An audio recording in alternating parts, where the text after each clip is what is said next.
Now the old windmill, there's quite a lot going on here, isn't there? So if I play the first line, or actually the first 1, 2, 3, 4, 5 bars, I think. So you've got to make sure you've got B flat in the right hand and the left hand, which would be fourth finger in the right hand, second finger in the left hand.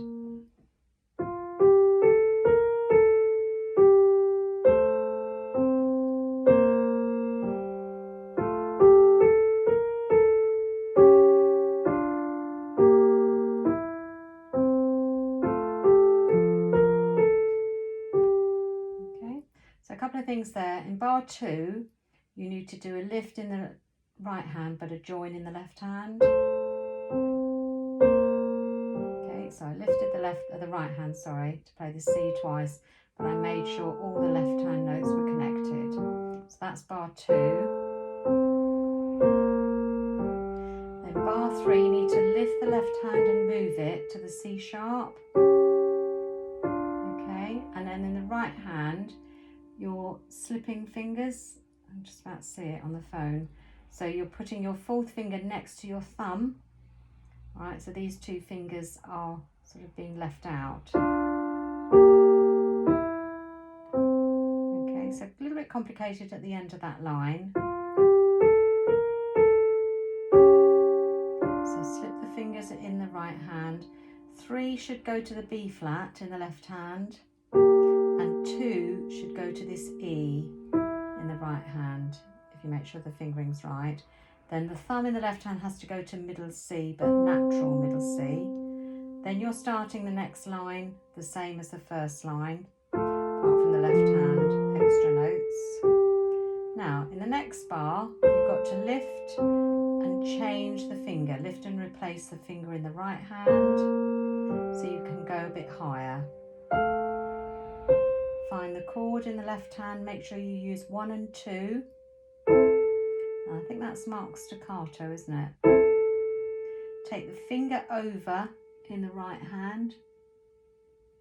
Does that say 2? Move the left hand back to middle C and F. Okay, so if I go from the beginning of that second line. Lift and replace the right hand with the second finger. Move the left hand, staccato chord, finger over in the right hand, thumb to F, middle C and F in the left hand. Okay, and that is the same as the last line, so the second and fourth line are the same. Now the next line, the hands are a little bit closer together because the left hand is reading and playing in the treble clef. So the left hand should be playing E with the third finger.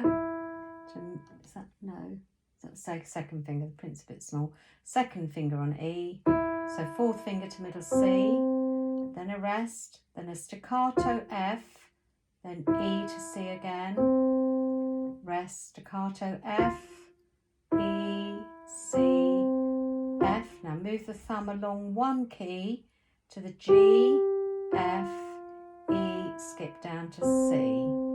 Okay, so it's worth just looking at that left hand first. Then for the last line, you need to move the left hand back into the bass, into the same starting position as at the beginning. Third finger on A and the second finger on the B flat. Okay, so the right hand in the third line doesn't have to move at the beginning. Staccato.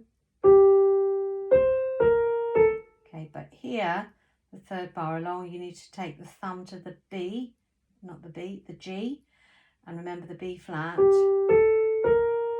staccato A, staccato D, B natural, and then you finish on the C, which should be your fourth finger.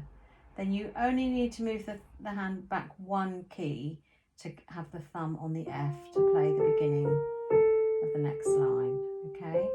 So that third line, again, it's quite a bit complicated because you've got rests in different places. You are having to move the hands a couple of times.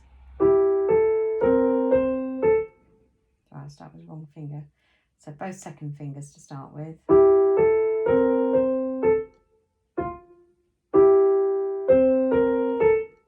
Move the right hand. Move Move the left hand.